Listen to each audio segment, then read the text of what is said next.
Welcome back to Fleshing It Out with Samantha Spittle. This month we are tackling the shame trigger of trauma. And of course, this is something we are just scratching the surface and having some conversations to normalize things that are often unspeakable.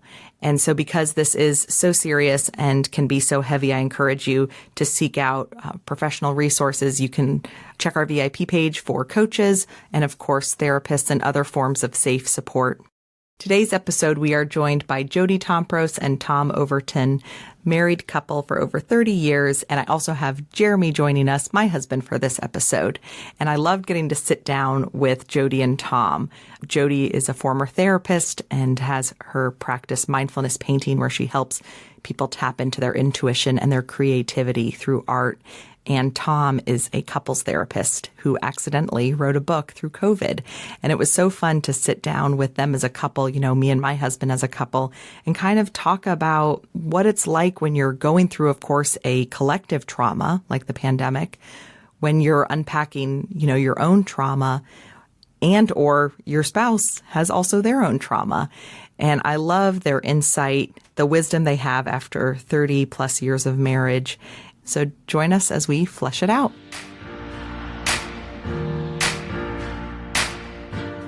I am I could carry a banner for EMDR. Mm-hmm. You know, like I could carry this torch that everybody has to get it because it is unpacked and released so much for me. Yeah. Just go get the EMDR. Well, you know, it just gives you so much more bandwidth and so much less anxiety. And you can just like walk through and go, wow, I have energy for this kind of stuff when I never had it before. Mm-hmm. So, you know, it gives you a new life. Mm-hmm. I think talking about it, and I don't want to give any of my former colleagues or my husband's, you know, earning potential a bad name. I'm retiring. I don't know. But talking only does so much because so much is in your body. But it's part of it, right? Like it's part of the pie, though, as you unpack life and trauma. It's all there. Just think of it as part of the veins, part of, you know, it's in every cell. So it's all in there, and just talking about it like does this much. Yes, it sort of lets off the steam, you know, lets off the. But it's just, oh my God. Yeah, so that's a tool for trauma, and I think before I get to tools, I usually want to, you know, ask, what's the tool going to be for? You know, what's the point? I mean, you don't just go out and do EMDR or in the old days, primal scream or you know, Oh my God. Without having a goal in mind, or without it needing to enhance something. So, you know, why should I get rid of my trauma? You know, it becomes the question. You know what I'm saying? Mm-hmm. And so why are you getting EMDR? Or why do you use the EMDR? Sure. Well, I'm going to do the interview for you. I'm like, oh yes, just for me to be here. I'm living the dream right now. This is. I mean, I feel like we'll eventually get into you guys introducing yourself and all that, but before we do that, I am all ears. Go. And do you notice how I talk, and then he like makes it linear and clarifies it so that it might make sense to other people? I used to tell people that, you know, some people have experiences that gets kept in the family. Mine was on the front page of the Metro section when I was growing up. Yeah, I remember reading it. Only because there was, there was illegal stuff going on. My father was an addict, and so there was always trauma. And then you think, you hold it together, you do the best you can. I had a mom who was like, and so then over the years, you just keep making mistakes in relationships. And then you like, why is this happening? So just this past year, the reason I went back is I had two really good friends die. And it was, 2 years of the pandemic. And then when I was in my late teens, I had an abortion and they were illegal. And right at the same time in the fall, they were talking about, making abortions illegal. Well, mine was, and I had a traumatic experience. So I had all this grief and all this really crazy stuff. And as a therapist, I had been in therapy for a while, off and on in my life. And so I went back to my therapist and I said, why do I have to keep doing this? I've talked this shit to death. And so then that's when, I had done EMDR before, but this is just really, really micro focused. And that's why I needed the tool. So it ends up being about, this is too much of a leap, but it ends up being about relationships and wanting to have better relationships or more complete relationships. And so I'm sort of platforming off into talking about attachment, which is something we had discussed before we so like on the fly on the way to the interview.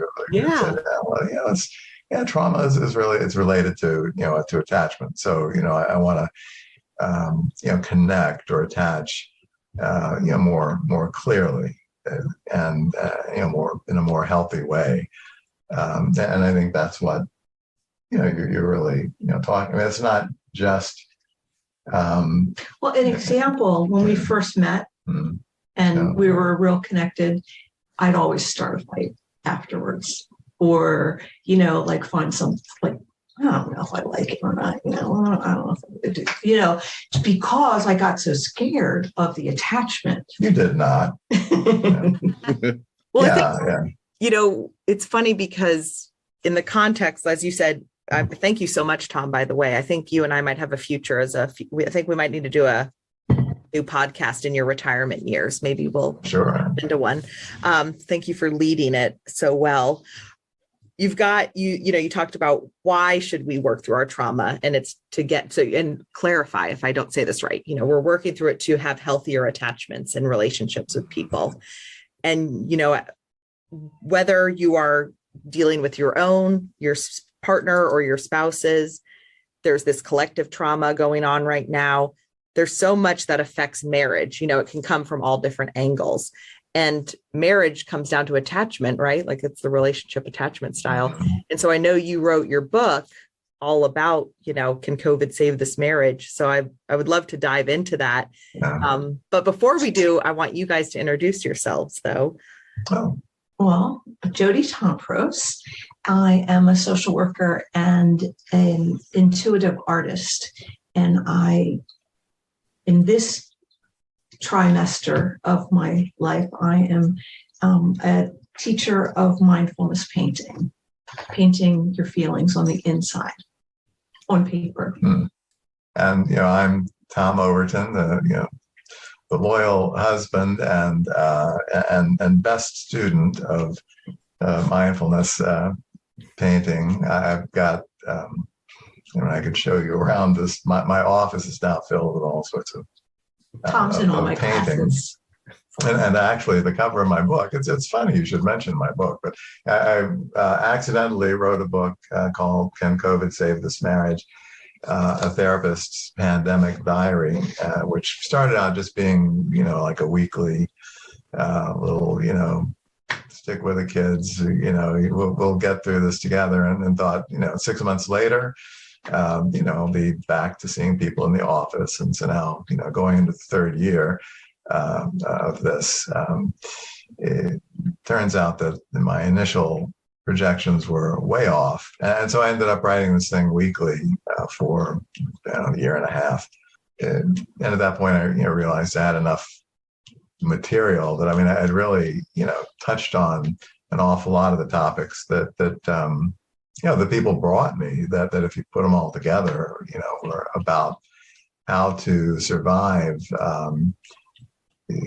complicated times or traumatic times or, stressful times together without killing each other or worse.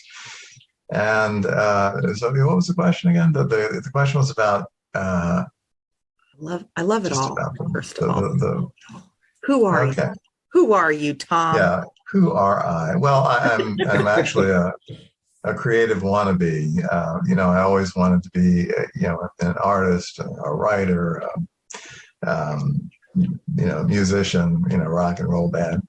And what I ended up doing, for work, because it fit my personality, and there was actually a career path that was open for it. Was I became a therapist and focused largely on couples, because I had managed to screw up so many relationships on my own. I realized, that there's no manual. Your parents won't tell you how to get along, because they probably aren't, one way or the other.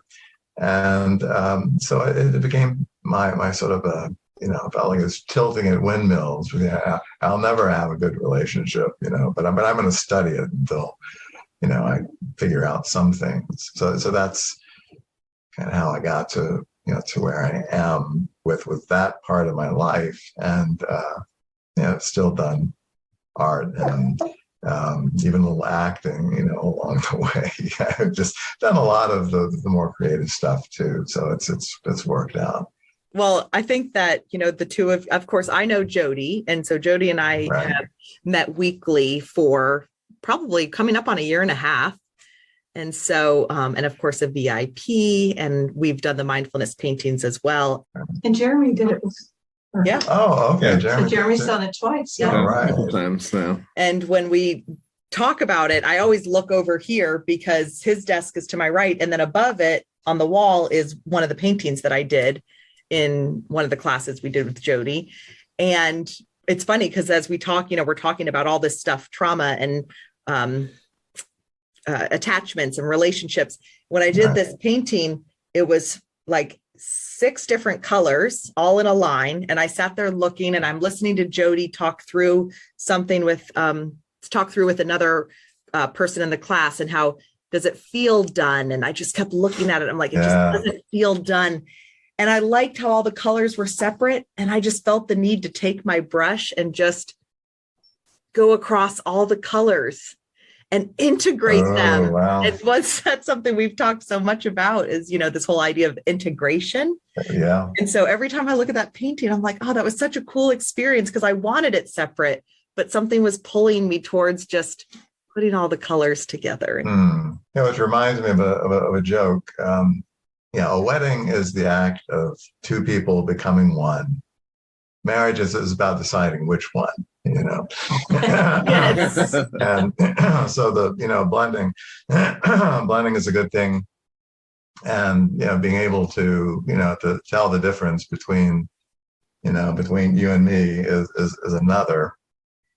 So there's that's, like the creative tension here is between, like being our own unique person and also being able to, let down, enough of the barriers, the boundaries to, to have that sort of, religious experience that you can get of joining, with somebody, without the danger of getting lost, which is, that's another sort of an attachment For sure. issue, as you attach to the point that you're, completely melded, then how do you go walk around in the world? Yeah, definitely. I love, Thom, with your and you and Jody, because of knowing Jody so well, getting to know her so well, I should say, and grateful for that friendship. The mix of creativity and I don't know if like science education, what's the word? I can't think of the right word, but the training, the training of therapy that you both have. I think for me, that just is so exciting, for me to pick your brains, because you've got you come at it at both sides, that intuition side. Jody and I talk a lot about, following our intuition. and then also all these tools that you get from therapy and things like that. And so, as you said earlier, Thom, you accidentally wrote a book through COVID. And Right. I know a lot of your therapy clients are couples, right? And so there's a lot of issues that come up. So I would love to talk about that insight that you've gained from that. But with marriage and your insight, one thing that we experienced that Jeremy and I guess, and I'm so glad he's here today so he can confirm, deny, or add to this. We, the last 2 years, we've been walking some tough roads, but out of those tough roads have come some really good things. And, it's included unpacking a lot of trauma. He's unpacked a lot of his own trauma. There's been trauma that, hurt and brokenness that's been between us. And then a ton of healing also. And that we're at a point where, I would never have chosen the path that we have been on. It's things I never would want to happen to either of us. But at the same time, we are also at a point where if you asked me, would we want the marriage we have now, or would we want the marriage we had 3 years ago? I would never want to go back to 3 years ago. And so I'm in this weird place. And of course, kind of having this public platform, if you will, figuring out how much to share, what to share. And same with Jeremy, so we're kind of at that place where we're figuring out what to share and whatnot. But the bottom line for me, and it kind of goes back to me starting the podcast 2.5 years ago, is wanting to, talk about stuff that people don't normally talk about. We talk about growth, healing, combating shame. But I guess what I'm really doing is wanting people to offer hope, because so many marriages go through tough times and people don't talk about it. And then it's hard also for me personally, or for us, because it's like, oh my gosh, we have experienced such goodness. But to talk about some of that really good stuff, it came from such bad stuff. And it just leaves in this weird place where, oh, I just want to share the good stuff and how wonderful our marriage is and how wonderful, but there's some real hard stuff. Yeah. So you don't want to end up having it or succumbing to what I call Facebook syndrome, where for sure your life is perfect and nobody's going to believe it. Yeah, right. Of course. So now that we have an expert on our hands, an author. Oh, did you invite somebody else? But I'm sorry. I'm here on the podcast today. Well, you wrote a book, Thom. Now that you've written a book like that, you are official. Like it's official. But I kind of, like I said, this is all kind of all over the place. But it's like I have all these thoughts in my head that it's like, how do we talk about marriage? How do we encourage people? Yeah. How do we bring you back to, yes. Yeah. I think that a lot in life and dealing with trauma and dealing with other human beings who have their own version of trauma, that the most important thing is to be kind. And that's I think I go into this in the book a little bit, but it's easy to say just be kind and everything will work out. But there's so many things that sort of make it difficult to be kind. And I was thinking about this last night. I have a client I was working with who's just having a really hard time, not self-flagellating, and it's just not very useful. I mean, it sort of keeps you in that sort of trauma mindset, and so a lot of what I do is help people find ways to be kinder, to each other and to themselves. We could dive right into that because, as you said, as you were talking, I was thinking, of course, of just our own journey and whatnot. And there were experiences in my life that I almost felt like prepared me to walk through a hard season. And I wouldn't have thought of using these words until you did. But I think they softened my heart to kindness because I had walked through so many, I'd seen others walk through experiences, and I had been, in their life in some way. And so I was able to see different perspectives, I guess you could say, of different life experience. And I almost feel like it primed my heart almost to be kind when, we had opportunities to not be kind.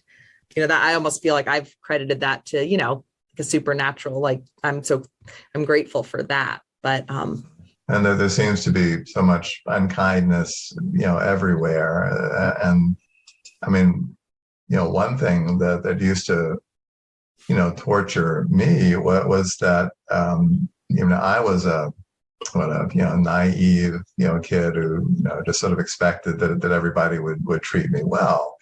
And of course that didn't happen. I mean, I met a lot of different people in my life who treated me unkindly because, let's face it, I'm kind of a weirdo. And any guy who becomes a therapist is probably a weirdo at some level. And not saying that I thought about it. So I mean, we're all 4 peas in a pod.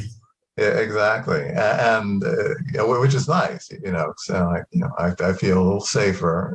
I can open up some, but I think it's. I mean, it has a couple of different effects. One of which was that I got to be really hard on myself, and then I'd be hard on my partners and even sometimes my friends, because it's like they say, if you're and I don't know that this is true, so don't quote me on it, but so many people say, if you're abused as a kid, you'll abuse in the same way as an adult. And I'm not sure if that's entirely provable. I mean, I do want to think that people can break the cycle of their family trauma.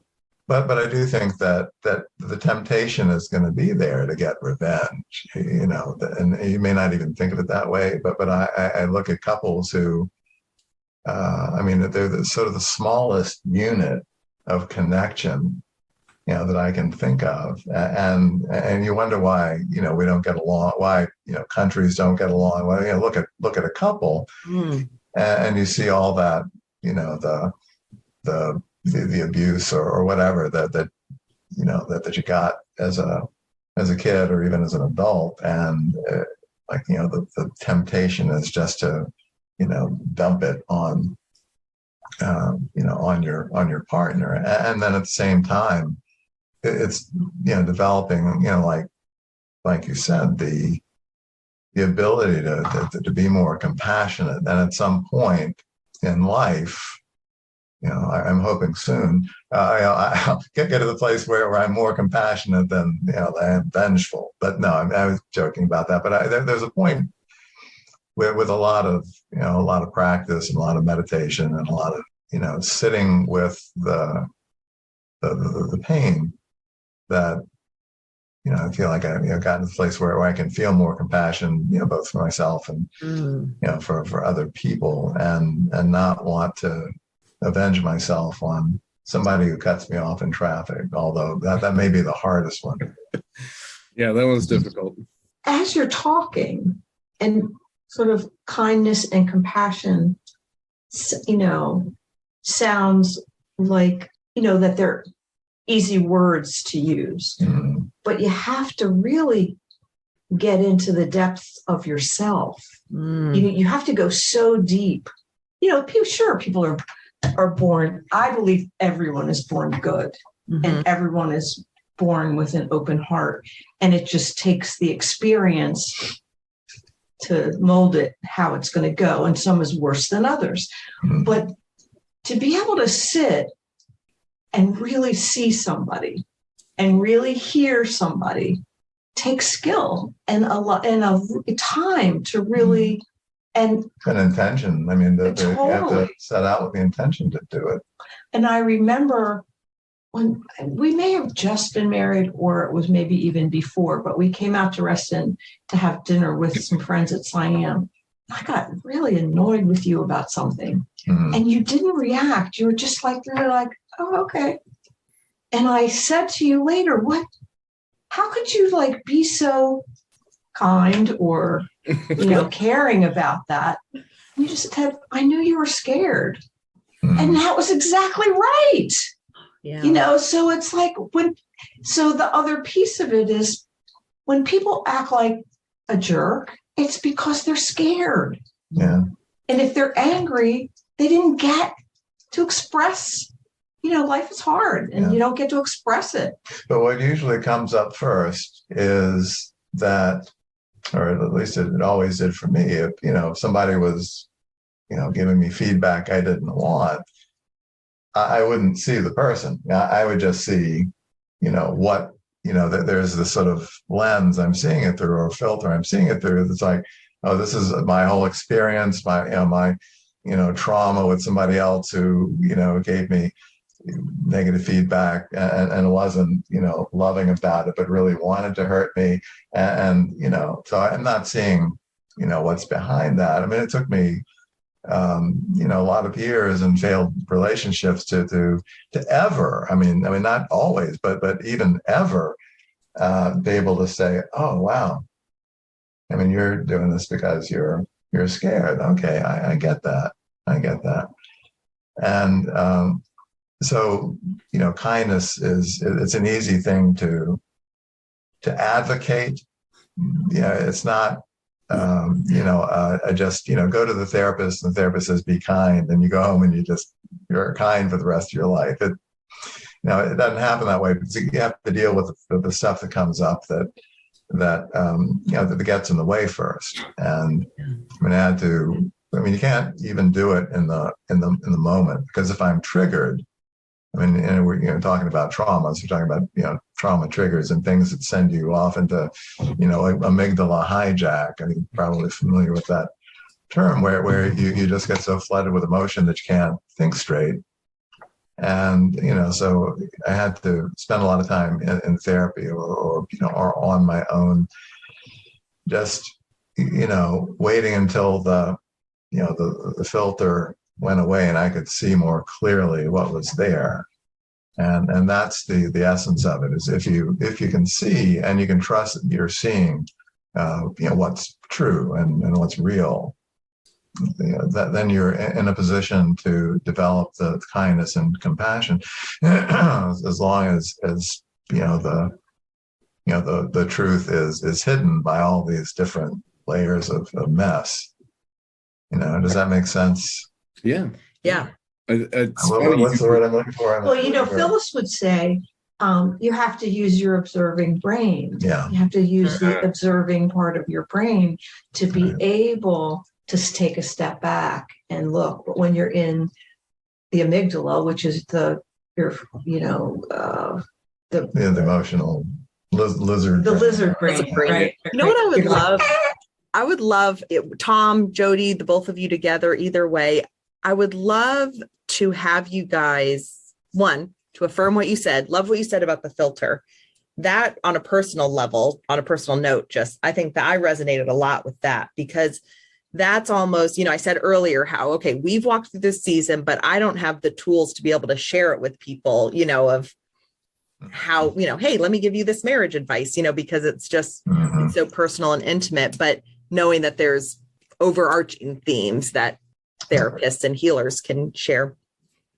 So back to that, you were sharing, and I thought, oh my gosh, Jeremy, and I mean, me too. It's just, of course, easier for me to point out other people's stuff. Now we have. That's why you're here. Why I'm here. Yeah. Yeah. And this is because we've talked about this, before. But like having a filter, and once you worked on that filter, I feel like that helped our connection so much more. Sure. Yeah. And so, so that totally made sense for us. So I almost want to back up a little to kind of frame this with couples, because, I said, okay, we faced some really hard stuff, and it helped our marriage, because it was that, we walked through stuff where it was either we could just end it or we could get stronger from it. And I think with COVID, I just recently heard the comment, oh, so-and-so's divorcing. Why? Oh, COVID, and that's just a common thing. And so when Jody told me the name of your book, Can COVID Save This Marriage? Yeah. It resonated with me, because I've said, it's very hard to use this terminology, that COVID was a blessing to us because it's been so horrible and devastating. But there is a silver lining. But it created for us personally a bubble to just totally lean into each other and just really be solid and give the time and space to do the work. And so when we're talking about marriage, it's funny when you talk about kindness and all of this stuff, people get married because they're so in love. They want to be together. They love this person, so much. They want to build a life. The conscious reason anyway. Yeah. And that exactly the conscious reason. And so, but then, as you said, of course, countries can't get together because couples can't even get together. You have these couples who are just, and I say we, because I'm saying, everyone goes through it. I remember some marriage advice we got from our pastor, like way back when we got married. He said, we're on the same team, just to periodically remind yourselves we're on the same team.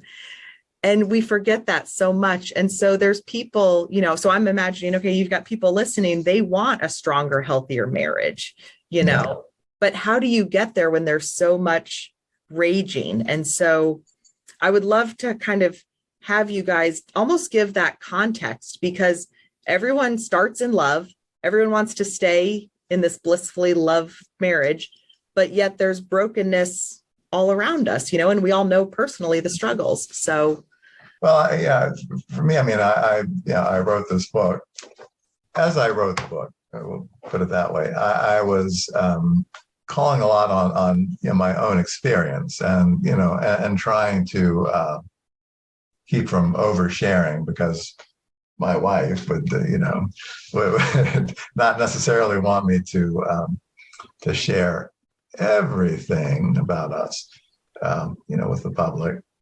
But I think that was, part of what I wanted to do was to have it be not just, the thoughts and the tools and all that sort of thing, but to get an idea of, how, somebody who, kind of came into relationships, a broken, screwed up mess, could find a way, with other people, leaving some of them disposed by the side of the road, but we could, get to the point where, I could work with somebody to, to actually have the relationship work well, like getting through the brokenness. I mean, I don't think there's any really good advice. Well, not advice, but for you actually answered the question that I was trying to ask, and I may not have asked it, is this idea of two broken people, right? Yeah. Two people with their own issues. And I think that's what I've seen.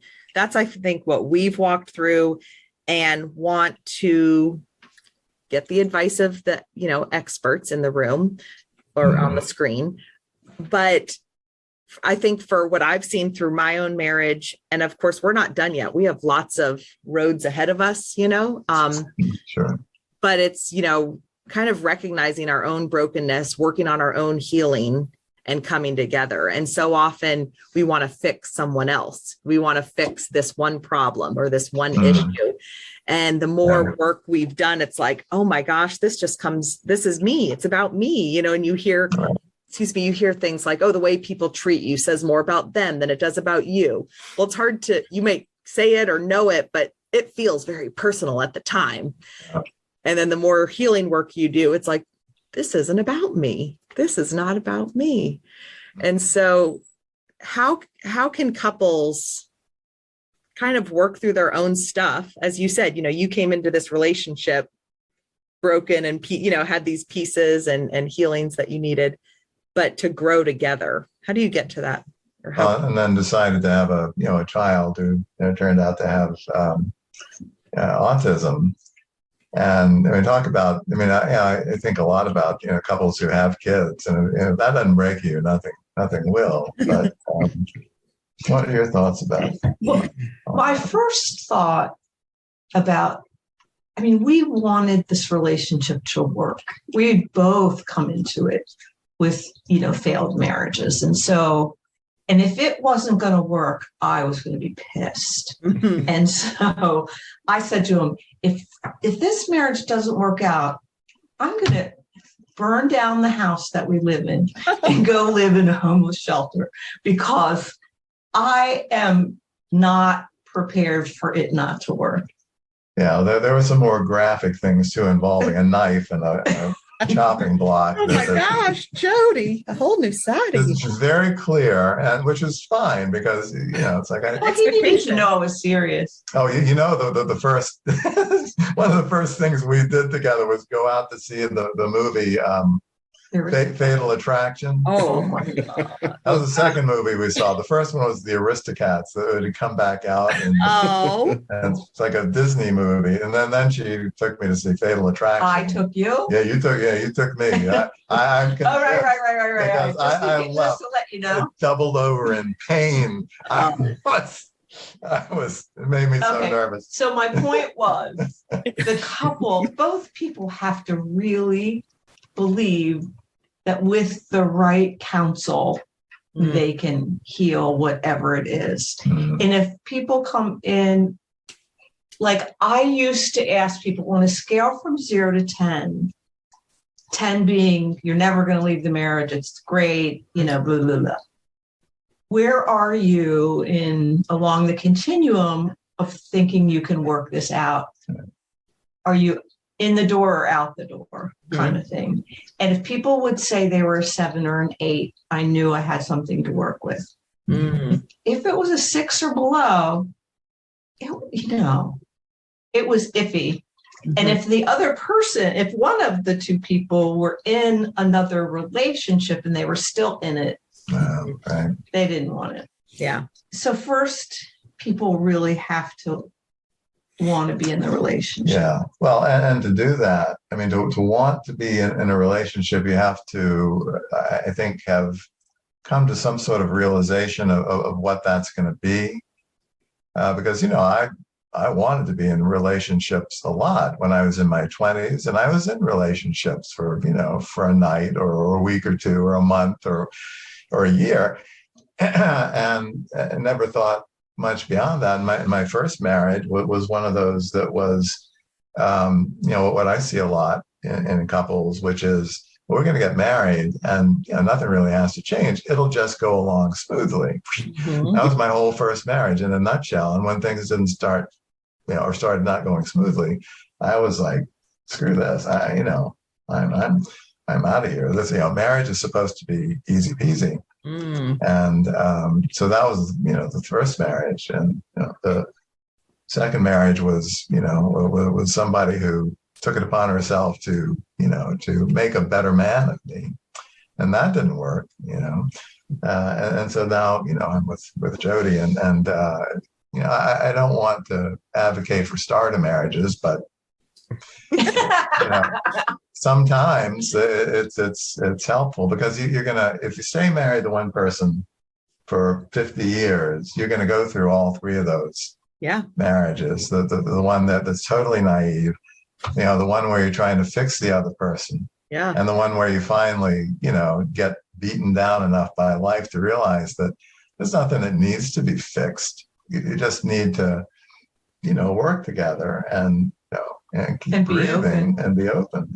There is a book, The Good Marriage, I think, and there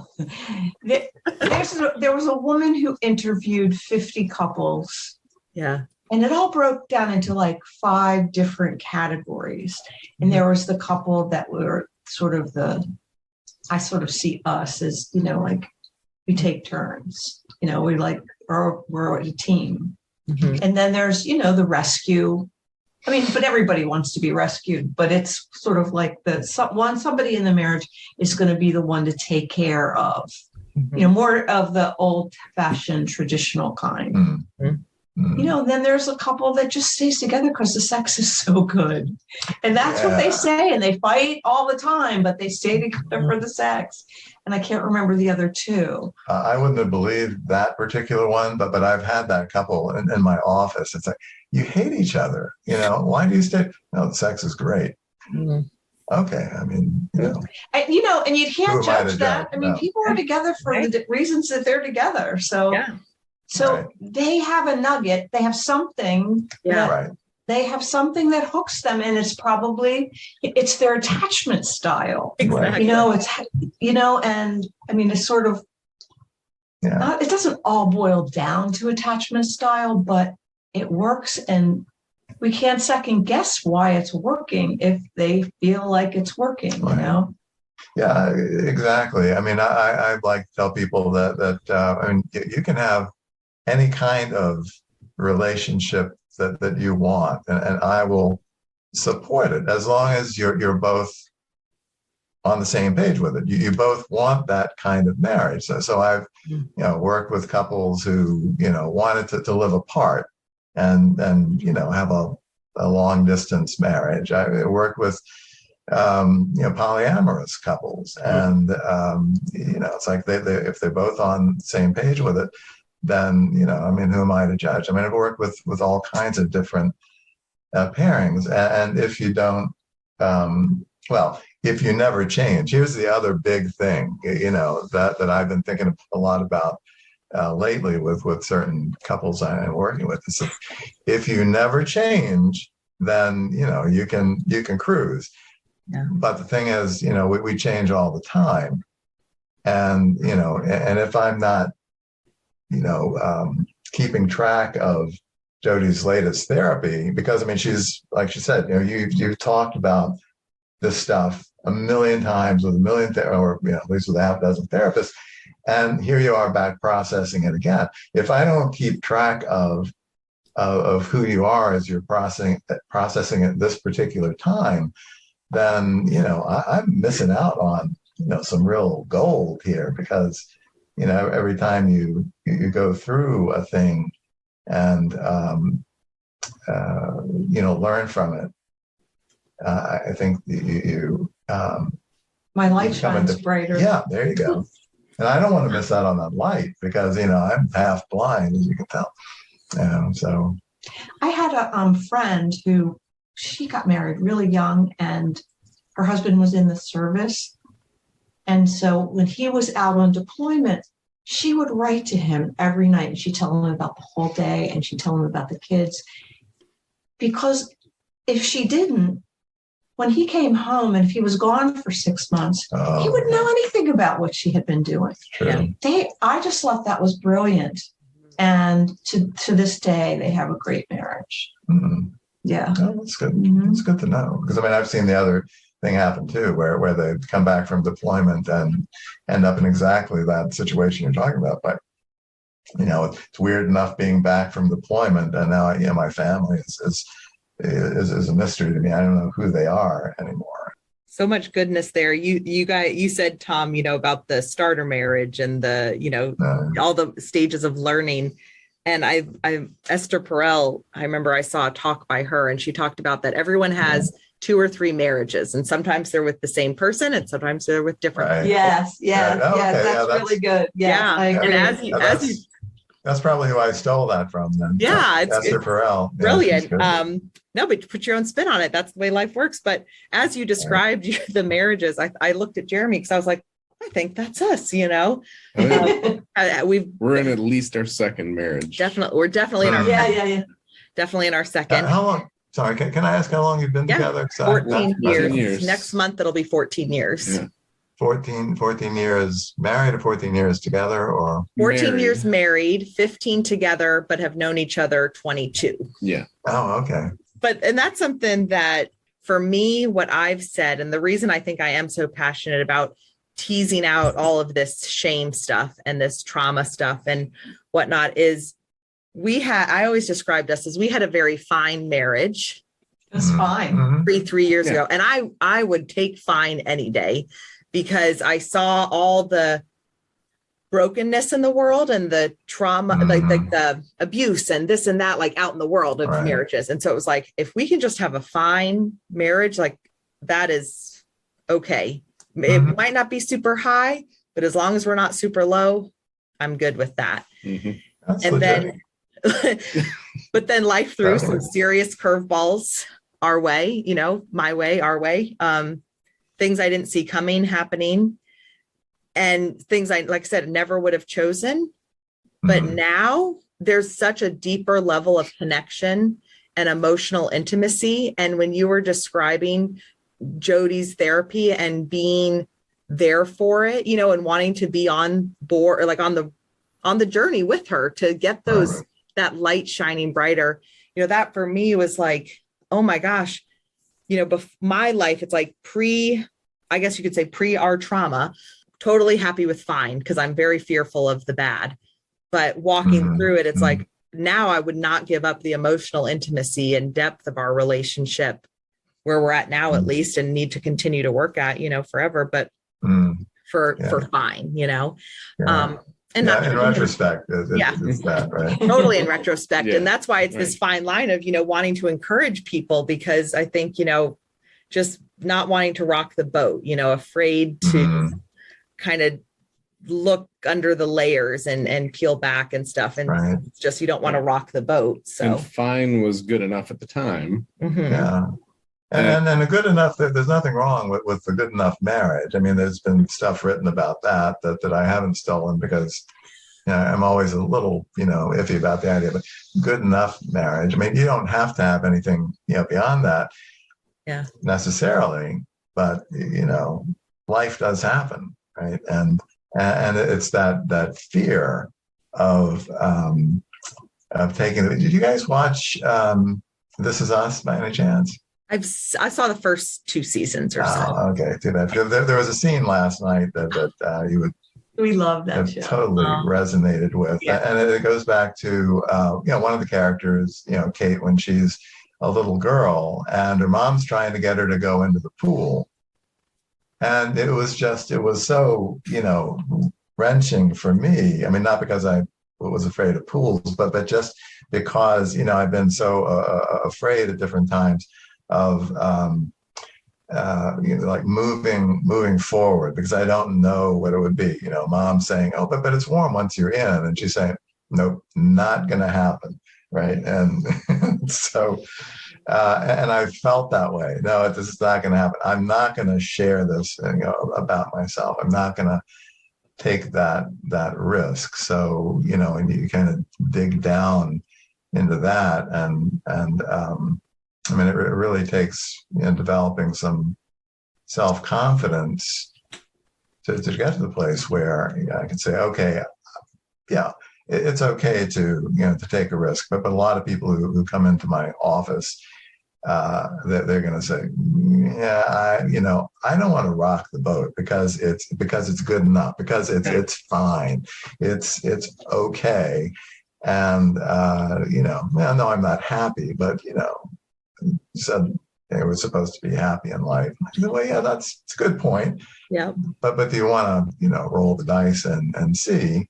Yeah. And that takes, like I said, a bit of self-confidence. So that comes then back to your own individual work. And, and that's a constant battle for me in doing therapy is, how much of it has to be individual, how much of it can be, the dynamics of the two people as we sort of co-create. That's sort of I think of relationships. I think of I'm not this monolithic human being that's a rock and can't be affected by anything. I think the ego is co-created. I mean, we create ourselves through interactions with other people, and it's important to recognize that, and to recognize that the kinds of relationship structures that we've created, like families, create whole systems that are totally screwed up a lot of times, and Amen, brother. Yeah. So there's all that, and and you maybe know about going back to where you used to live. Like I come from Norfolk. Go back to Norfolk, and all of a sudden my accent would start slipping back into a little bit more southern. Start to sound like my daddy or my mama. Never quite that extreme, but it's that's the system calling. So that's been one of the things, like how much is individual, how much is the couple, and knowing what to recommend for people, because if somebody comes in like I'm halfway out the door because he's an asshole or whatever, then maybe something's missing. I mean, not just in the marriage, but in the two individuals. maybe need to go do that, or I'm not gonna change. She's the one who needs to change because she's batshit crazy, and so it's like, okay, well, I think we need to look at other stuff. Yeah. When you were talking about the This Is Us example of the fear of getting into the unknown, or the fear of change is kind of the way it kind of manifested in my head. And it seems like if somebody is or a couple is walking into your office, the fear of change has been overtaken by something else. So just even fear of misery. Yeah, right. The pain. Right. I can't take it anymore. So tell me what I need to do. We got to try something, or even just filing for divorce. That's a huge change. Something. Yeah. Yeah. Oh, yeah. And so the marriage that's just good enough is maybe a way of people being too afraid of change to take any steps to improve. Also, if somebody says it's good enough and it's fine, you don't want to scratch. You don't want to scratch something that doesn't itch, and you don't know where to start. If it ain't, don't fix it. Yeah. I think it's broke. I'm happy. I don't know how I would be any happier. So then I might start with, well, what makes you happy? What are the things that are really good? So is there any place where there's any discomfort? What do you get irritated about? And, it's not a big deal, but you get irritated about it. And it's like, oh, okay.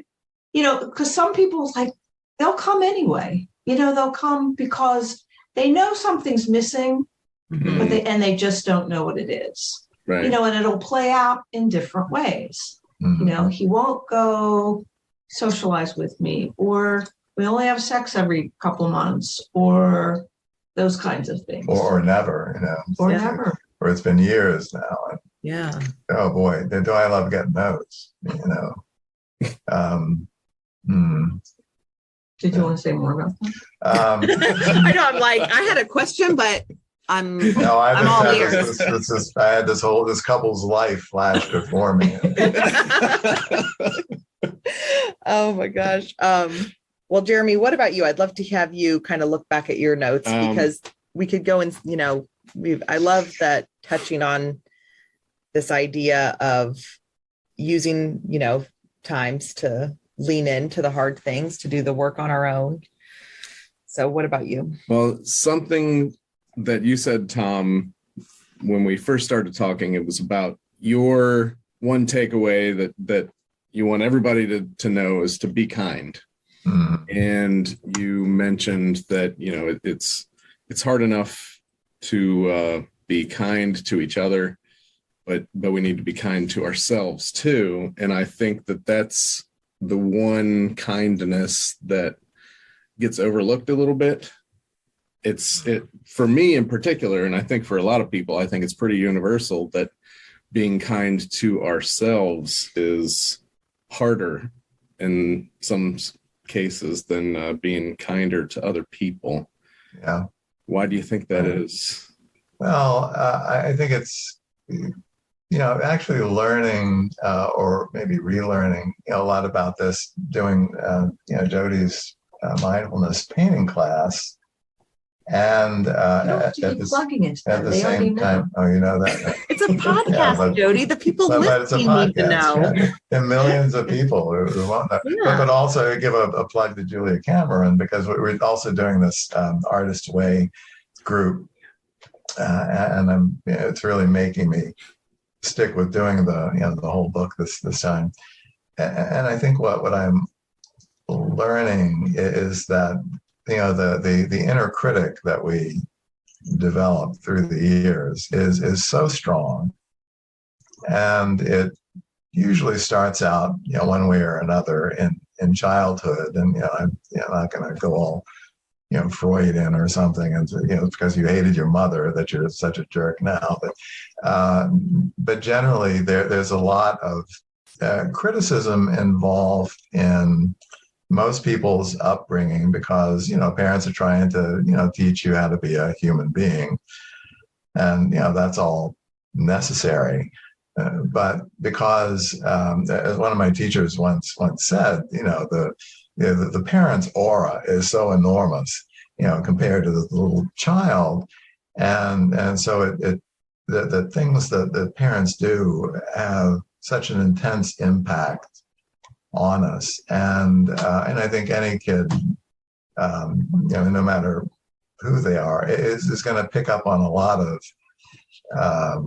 well-meaning direction that is going to feel like criticism, and it's going to be, internalized. So, just personally, I walk around with an enormous inner critic that's always, pointing its finger and saying, well, this is not good enough. It's not bad enough. So-and-so does it better. There's a really good one, from my childhood, or you'll never be able to, you'll never be a baseball player because you don't eat, drink, sleep it like, Lawrence does, he's the baseball kid. And so you might as well not, so it's that kind of thing that sticks. You work and work and work and work, and the voice will still come up, and I'll say, okay, thanks for your feedback. I'm still going to go ahead and, take a risk on doing this painting or writing this poem or whatever. And I think that's at least my thought about why it's so hard to be kind to oneself, because that critic is always going to be yapping in your ear, and it's going to be hard to disbelieve it, because a lot of times it'll come in a parental sounding voice. They'll say, oh yeah, you're. And my dad used to call me Goofus, and it sounded like that could be a loving thing, but it didn't feel that way to me, and so I was pretty clumsy, as a kid, and I got laughed at a lot for that. So Goofus sort of stuck with me as a thing of shame, and so when I screw something up, it's not like, oh, okay, it was just a screw up, let's erase it, or start on another piece of paper, or start another marriage, or whatever. It's like, no, you're doomed. So I think that's the reason it's so hard to be kind. And it's frustrating to have somebody as a client come in and just be beating himself up, because it's hard to see that that's not productive. What are your thoughts about it? I'm just thinking about Stuart, my guy who's my painting teacher, and so when you're painting and things come up, it's like, ew, that looks ugly, and Stuart will say that your inner critic is there because you want to change something, and your inner critic wants to hold you back and keep you small. Mm-hmm. And so it's really, I'm going to use a clinical term, but it's really about individuating. It's about separating. It's about growing. Mm-hmm. It's about wanting becoming yourself to become more than you are. So when the inner critic is giving you shit, then you just force yourself to do something new or to do something different, so that, because once you break through, it's like, oh, wow, that's cool. It used to be that we would talk about self-care, because usually the inner critic is there because, oh my God, you're tired. And that's true. But really, it's about growth and not wanting to stay small. But the inner critic part of you is afraid and wants you to stay small. Well, as we wrap up, I think that marriage today is a reminder that you have these two individuals, these two broken individuals. We come into it with our own stuff. We have our own healing to do. And then, of course, figuring out the healing together. So, Thom, tell me, where can people find your amazing book? Amazing book. It's on Amazon, and you can either get it, the paperback or a Kindle version. Either way, And Can COVID save this marriage? can COVID save this marriage? That should come up, or just my name, Thomas Overton. But yeah, can COVID save this marriage? If I look for it that way, it generally comes up. So, so if you buy it, leave a review. That means other people will hear about it, probably. Definitely. Well, there's no shortage of clients. As you said, when you got started with getting into therapy, you said, well, I have this relationship stuff, so Yeah. I need it. And I think that what I have seen over the last couple years is COVID expediting things with a lot of marriages that have kind of broken down. Right. So thank you for the work you both do. And of course, Jody, mindfulnesspainting.com. Well, thank you both so much. So glad you were here. And I look forward to, of course, more conversations and reading your book, Thom. Yeah. Okay. Thanks for listening to Flushing It Out with Samantha Spittle, where we explore growth and healing through vulnerable conversation. Our hope is that you feel seen and find tools for growing resiliency and tackling your own growth and healing. Be sure to subscribe and check out the VIPs and other resources at samanthaspittle.com. This has been a Spitfire production.